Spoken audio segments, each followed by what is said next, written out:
Ayan guys, dito tayo sa mulberry. Yan.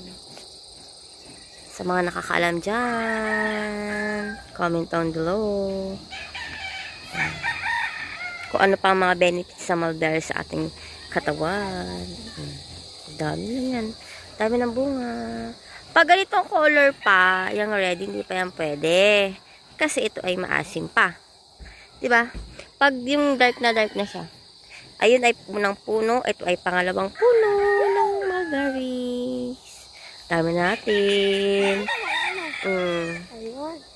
Ayan. Babrak na. Yes. Tapos, ito ang pangatlo.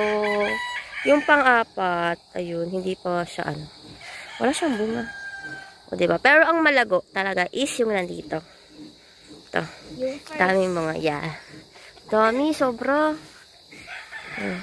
Dami yung bunga. Oh. Look.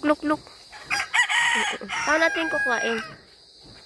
Paano natin kukuhain? Kuha tayo isa. Hindi abot. Papa. Hindi tayo makakuha ng isa. Wait, kukuha kami ng isa. Yan, kukuhain natin. Hold mo to, yung dulo. Dulo lang ha, don't push ng ano.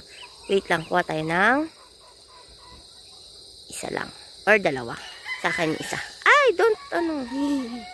Ay, naloglog, sayang. Okay na, fine. Okay. Oh, Tan. Pa-taste ko sa'yo. Yung isa. Taste mo. Sabi mo kung maasim, matamis. Matamis pa rin. Wow. Masarap, no?